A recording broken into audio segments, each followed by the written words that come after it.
राज्यातील खरीप हंगाम येणाऱ्या काही दिवसांमध्ये सुरू होतोय.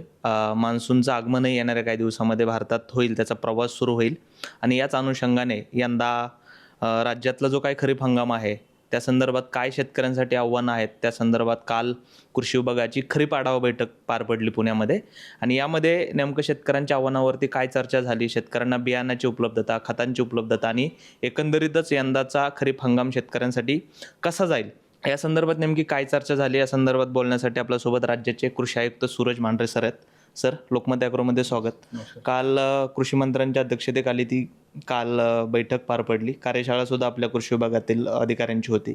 नेमकं काय यंदाच्या कृषी विभागासाठी कृषी क्षेत्रासाठी किंवा शेतकऱ्यांसाठी काय नियोजन असणार आहे? प्रत्यक्षात असं झालेलं आहे की आपली सगळी जी शेती आहे राज्याची ही पाणी, खत, बियाणं या सगळ्या गोष्टींवरती अवलंबून असते. तर यावेळेला पाण्याच्या बाबतीत जर म्हणाल तर एक अल निनोचा खूप मोठा प्रभाव यावेळेला पडेल अशा पद्धतीचं IMDचं प्रेडिक्शन आहे.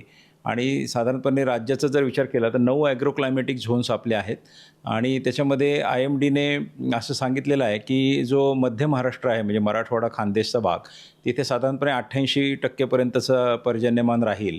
पश्चिम महाराष्ट्रामध्ये साधारण 92-93% राहील आणि उर्वरित महाराष्ट्रामध्ये त्याच रेंजमध्ये 95च्या आसपास राहील. तर त्याचं जी सरासरी काढली तर राज्याची 92% येते. अशाच प्रकारचं भविष्यवाणी IMDने पूर्वी पण केली होती. म्हणजे आता वेळेला 17 वेळेला अल निनोचा प्रभाव आपल्या देशावरती पडलेला आहे आणि त्याच्यातल्या 9 वेळेला चांगल्या प्रकारे म्हणजे ते जे काही पर्जन्यमानाचं प्रेडिक्शन होतं ते योग्य ठरलं, खरं ठरलं आहे आणि त्याचे दुष्परिणाम पण आपल्याला भोगावे लागलेले आहेत.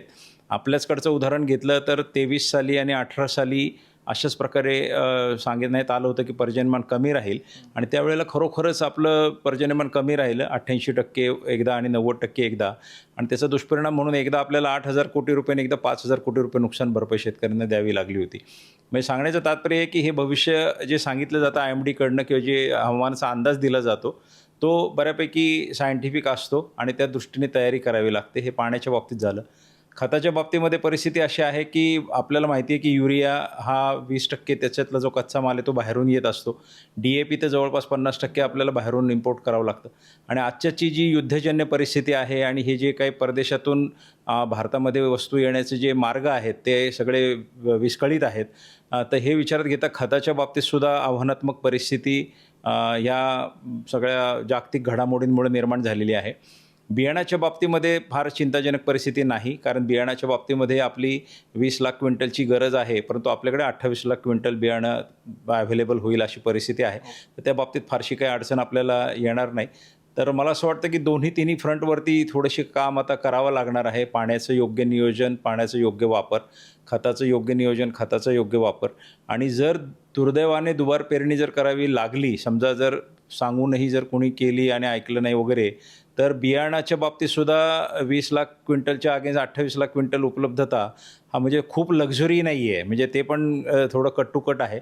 तर ते सुद्धा चॅलेंज निर्माण होऊ शकतं. म्हणून मला असं वाटतं ज्या ॲडव्हायझरीज दिल्या जातील आता शेतकऱ्यांना त्याचं पालन करणं गरजेचं आहे असं मला वाटतं. सर, यासोबतच काल मुख्यमंत्र्यांची बैठक झाली. जो काही पाऊस कमी पडणार आहे त्या संदर्भात एक टास्क फोर्स तयार करण्याच्या सूचना आहेत. ते नेमकं कसं वर्क होणार? मुख्यमंत्री महोदयांनी खूप सविस्तर आढावा घेतला. सगळे जवळजवळ जे संबंधित विभाग आहेत ते सगळे होते. आता मी जरी पाणी, खत, बियाणं ह्याबद्दल बोललो असलो तरी शेवटी ज्या वेळेला पाऊस खूप कमी होतो आणि शेतकऱ्याची परिस्थिती खराब होते त्यावेळेला केवळ कृषी विभागाचा तो विषय राहत नाही. त्यामध्ये सहकार विभाग येतो, कारण कर्ज आणि त्याचे जे काही पुनर्गठन वगैरे गोष्टी आहेत त्या येतात. R&R येतं आमचं, मदत व पुनर्वसन, कारण काही नुकसान भरपाई देण्याची वेळ आली तर ते डिपार्टमेंट त्यामध्ये येतं. पशुसंवर्धन विभाग येतो, कारण एकीकडे आपण पिकाचा विचार करतो आहे पण पशुधन हे सुद्धा खूप मोठं आहे आपल्या राज्याचं. तर त्यांना चारा मिळेल का नाही मिळेल वगैरे हे पण विषय येतात. असे बरेचसे डिपार्टमेंट्सचा एकत्रित संयोग होणं गरजेचं असतं. तर त्या दृष्टीने ती बैठक होती आणि मुख्यमंत्री महोदयांनी सगळं डिपार्टमेंटला सूचना दिल्यात की आपण जलसंधारणाची जी काही कामं आहेत आता अर्धवट राहिलेली, ती लो हँगिंग फ्रूट ज्याला आपण म्हणू, की आता थोडंसं एक 10% काम उरलं आहे तेवढं करून टाकलं तर पाण्याचा साठा निर्माण होऊ शकतो, ते करावं. काही पेरणीमधल्या ॲग्रोनॉमिकल प्रॅक्टिसेस आहेत, बेस्ट प्रॅक्टिसेस, त्या आम्ही सजेस्ट केलेल्या आहेत. त्याला पण सरांनी मान्यता दिलेली आहे की त्या आपण सर्वांपर्यंत खाली पोचवा. खताच्या बाबतीमध्ये सुद्धा थोडंसं कडक भूमिका घेणं गरजेचं आहे, कारण आता आम्ही जे लिफ्टिंग बघतोय, आत्ता खताची ॲक्च्युली वापर सुरू झालेला नसताना सुद्धा एवढं जास्त लिफ्टिंग करायचं काय कारण आहे? तर ते कदाचित कुणीतरी साठेबाजी करतंय की काय, किंवा अनावश्यक म्हणजे भविष्यात आपल्याला गरज पडेल म्हणून आत्ताच खूप साठवून ठेवायचं, अशी पण वृत्ती कामाची नाही. तर हे सगळ्यावरती सुद्धा ॲग्रीस्टॅकला ते जोडता येईल का? म्हणजे आमचं ॲग्रीस्टॅक IFMSला जोडता येईल का? जेणेकरून आम्हाला कळेल की शेती किती आहे आणि तो किती खत घेतोय. त्यालाही मुख्यमंत्री महोदयांनी संमती दिलेली आहे. आणि बाकी इतर डिपार्टमेंट्सलाही त्यांनी सूचना दिल्यात. त्यांची कामं त्यांनी करावीत. वैरण विकासाच्या बद्दलचं काम करावं आणि म्हणून हे सगळ्यांचं एकमेकांमध्ये व्यवस्थितरित्या कोऑर्डिनेशन राहावं म्हणून तो टास्क फोर्स गठीत करावा असं त्यांनी सांगितलेलं आहे. आता सर, खरीप हंगामामध्ये प्रचंड मोठ्या प्रमाणावरती बियाणांची आणि खतांची खरेदी होते आणि यामध्येच मग तुम्ही आता सांगितलं साठेबाजीसोबतच लिंकिंग पण केलं जातं की ह्या खतासोबत किंवा या औषधासोबत हे पण विकत घ्या. तर यावेळेला आपण काही कारवाई केली आहे का मागच्या खरीप हंगामापासून आणि येणाऱ्या काळात काही वेगळ्या उपाययोजना यासाठी केल्या जाणार आहेत? नाही, गेल्या 10-15 दिवसामध्ये आम्ही खूप मोठ्या प्रमाणावरती क्रॅकडाऊन त्याच्यावरती केलेलं आहे. जवळपास 5,000 दुकानं तपासलेली आहेत. त्याच्यामध्ये आम्ही जवळपास 109 दुकानांचे लायसन्सेस कॅन्सल केलेले आहेत आणि 5 FIR पण केलेले आहेत. विशेष करून इंडस्ट्रीकडं युरिया वळवण्याचे 2 प्रकार आम्हाला दिसून आले रॅकेट, त्यांच्यावरती गुन्हे दाखल केलेत आम्ही आणि 15,000 दुकानं या महिन्यामध्ये तपासण्याचं आमचं टार्गेट आहे. माझं आव्हान आहे सगळ्यांना की हे अशा ह्यामध्ये प्रशासनाचा वेळ जाणार नाही वाया, याची सगळ्यांनीच दक्षता घ्यायला पाहिजे. खरं तर की आम्ही विनाकारण हा चोर पोलिसाचा खेळ खेळत बसण्यापेक्षा ज्यांनी त्याने आपलं काम प्रामाणिकपणे जर केलं तर आपल्याला शेतकऱ्यांना न्याय देता येईल. तर कुणी हे ब्लॅक मार्केटिंग, साठेबाजी, डायव्हर्शन ह्या गोष्टी करू नयेत. करणार तर दिसला तर आम्ही इसेन्शियल कमोडिटीज ॲक्ट खाली त्याच्यावरती कारवाई पण करणार आहोत. ते परवाने निलंबित केले जातील, गुन्हे पण दाखल केले जातील.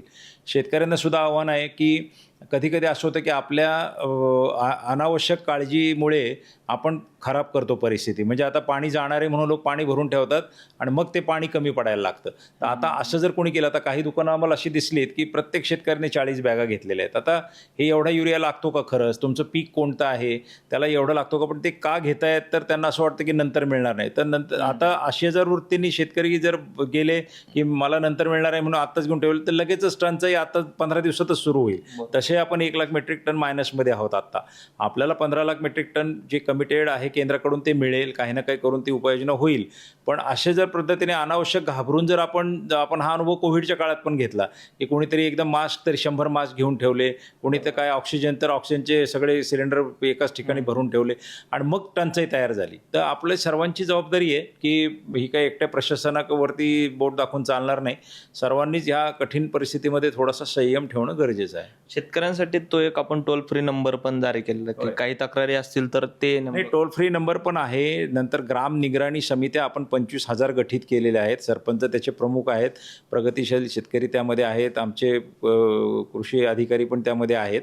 तर ज्या कोणाला जेव्हा कुठं अडचण येईल, शेतकऱ्याला ॲक्च्युली जो बोनाफाईड शेतकरी आहे ना, जो खराखुरा ज्याची युरियाची किंवा सर्व खतांची गरज आहे ती पुरे करण्याकरता सर्वच जण प्रयत्न करणार आहेत. तर तशा लोकांना जर कोणाला अडचण आली तर त्याला आमच्या कृषी सहाय्यकपासून सगळेच जण मदतीला तयार आहेत. फक्त थोडंसं त्यांनी पण आपसामध्ये थोडंसं कंट्रोल करणं गरजेचं आहे. ती ग्राम निगराणी समिती वगैरेंनी पण ॲक्टिव्हली काम करणं गरजेचं आहे.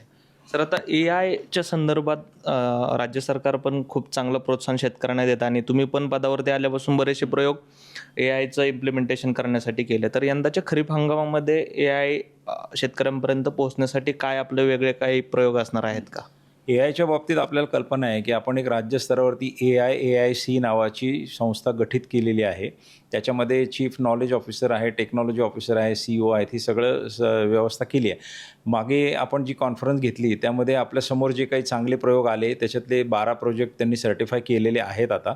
आणि आम्ही जी हॅकेथॉन घेतली होती पुण्यामध्ये त्याच्यातले 6 प्रोजेक्ट आम्ही निवडलेले आहेत, जे ह्या वर्षीच्या खरीप हंगामामध्ये आपण त्याची प्रत्यक्ष अंमलबजावणी करणार आहोत. सर, आता शेवटचा प्रश्न, एक राज्याचे कृषी आयुक्त म्हणून यंदा पाऊस सरासरीपेक्षा कमी पडणार आहे आणि काल त्या संदर्भात चर्चा झाली. खताचा थोडाफार तुटवडा आहे, बियाणं तुम्ही म्हणल्याप्रमाणे आहे शिल्लक, पण जर दुबार पेरणी करायची वेळ आली तर ते कट टू कट त्याचं आहे. तर शेतकऱ्यांना तुम्ही काय सल्ला द्याल, काय तुम्ही सांगाल? आता मान्सूनचा पण प्रवास सुरू होईल काही दिवसात. सगळ्यात पहिली विनंती तर शेतकऱ्यांना माझी ही राहील की आपण पहिले महाविस्तारमध्ये नोंदणी इमिजिएटली केली पाहिजे. कारण महाविस्तार जे आम्ही तयार केलेलं आहे, आज 40 लाख शेतकरी त्यामध्ये आहेत. जवळपास 1.25 कोटी शेतकरी जे प्रत्यक्ष शेती करणारे आहेत, तसे तर 1.71 कोटी आहेत, परंतु आमचा अंदाज आहे की सगळेजण त्यामध्ये नसतात. तर महाविस्तारवरती आपण पहिली ताबडतोब नोंदणी करावी आणि ते आपल्या मोबाईलमध्ये डाउनलोड करून घ्यावं. ते ह्याच्यासाठी की ह्या खरीप हंगामाला सामोरं जाताना नैसर्गिक जे काही इश्यूज येणार आहेत ते कसे हाताळायचे. दुसरी गोष्ट, खताच्या बाबतीमध्ये नेमकी उपलब्धता काय कुठे आहे. तिसरी गोष्ट म्हणजे ज्या डिजिटल शेती शाळा होतात त्यामधून तुम्हाला मार्गदर्शन. आता साधी गोष्ट म्हणजे आता पेरणी करताना आडवी पेरणी करावी, जेणेकरून स्पीड ब्रेकरसारखी परिस्थिती होते आणि पाणी थोडंसं थांबेल, तो वापसा जास्त वेळ टिकेल, मॉइश्चर टिकेल, ह्या गोष्टी आहेत. सोयाबीनसारख्या पिकाला किती युरिया वापरला पाहिजे ह्याचे मापदंड आता नवीन अभ्यासातून नवीन समोर आले आहेत. तर तुम्हाला जर एकदम चांगल्या तज्ज्ञ लोकांकडून घर बसल्या मोबाईलवरती दररोज मार्गदर्शन पाहिजे असेल तर पहिलं तर महाविस्तारवर यायला पाहिजे.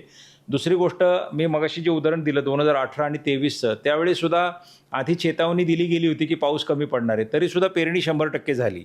आता पेरणी करू नका असं मी म्हणत नाही आहे, परंतु पेरणी कधी करावी, म्हणजे एखादा पाऊस झाला आपण पेरणी करून टाकतो, नंतर सांगण्यात आलेलं असतं की एक गॅप होणार आहे मोठा. आता ते IMD 2 प्रकारचे प्रेडिक्शन देते, काही शॉर्ट टर्म आहेत, काही लाँग टर्म आहेत. तर शॉर्ट टर्म प्रेडिक्शन हे उशिराने येतात त्यांचे. तर जेव्हा कधी येतात ते तुम्हाला पटकन समजवण्याकरता एक चॅनल आहे का, तो महाविस्तार आहे. परंतु आम्ही दुसरे पण मार्ग वापरणार आहोत की कशी शेतकऱ्यापर्यंत ती माहिती पोहोचेल. पण माझं विनंती शेतकऱ्यांना ही राहील की मनाने काही करण्यापेक्षा सल्ला घेऊन त्या सल्ल्याप्रमाणे जर केलं तर आपण एकदम टाळता येणार नाही, पण त्याची जे दुष्परिणाम आहेत ते आपल्याला निश्चितपणे कमी करता येतील. तर ते आपण ऐकावं. ते ऐकण्यासाठी महाविस्तारवरती यावं. आमची जी ग्राम निगराणी समिती आहे त्यांच्या संपर्कात राहावं आणि थोडा सल्ला घेत काम करावं, एवढीच माझी त्यांना सगळ्यांना विनंती राहील. खरं तर आता मान्सून सुरू होतं, येणाऱ्या काही दिवसामध्ये मान्सूनचा प्रवास सुरू होईल. यंदा जरी सरासरी अंदाज पावसाचा जरी कमी असला तरी शेतकऱ्यांनी योग्य नियोजन करावं. सरांनी सांगितल्याप्रमाणे महाविस्तार या ॲपचा वापर करावा आणि सगळ्यात महत्त्वाचं सर फार्मर ID. काही शेतकऱ्यांचे अजूनही फार्मर ID राहिले असतील तर त्यांनी काढून घ्यावा. आणि पुढचा फार्मर ID संदर्भात अजून काय थोडीशी अपडेट द्या. फार्मर ID आता चांगले 1.40 कोटी लोकांचे फार्मर ID झाले आहेत आणि मी मगाशी बोलल्याप्रमाणे कदाचित आम्ही ते सगळ्या निविष्ठांना आता लिंक करण्याच्या निष्कर्षापर्यंत आलेलो आहोत. कारण संख्या खूप आहे, म्हणजे त्यांची 1.40 कोटी शेतकऱ्यांकडे फार्मर ID ही फार मोठी गोष्ट आहे. तर उद्या तुमची शेती कोणती आहे, तुमच्या शेतात पीक कोणतं आहे वगैरे, मागच्या वर्षीपासून तुमची पिकाची काय परंपरा आहे, हे सगळे गोष्टी आम्हाला माहिती आहेत. मग आता त्याचा वापर आपल्याला शासनाच्या बेनिफिट देण्यामध्ये सुद्धा केला जाईल. तर मला असं वाटतं ते ID लक्ष देणं गरजेचंच आहे. उर्वरित शेतकऱ्यांनी सुद्धा लवकरात लवकर काढून घेतलं पाहिजे. खरं तर मागच्या काही दिवसांमध्ये खूप महत्त्वाचे निर्णय कृषी विभागाकडून घेतले जात आहेत. आत्ता या जर सरांनी सांगितल्याप्रमाणे ह्या सगळ्या गोष्टी जर लिंक केल्या तर शेतकऱ्यांची होणारी फसवणूकसुद्धा टाळली जाणार आहे आणि शेतकऱ्यांना त्याचा फायदा होणार आहे. तर या पद्धतीनं यावर्षी जरी पाऊस कमी असला तरी सरांनी सांगितल्याप्रमाणे योग्य निर्णय, योग्य सल्ला घेऊनच शेतकऱ्यांनी शेतीची कामं हाती घेतली पाहिजेत. दत्ता लवंडे, लोकमत ॲग्रो, पुणे.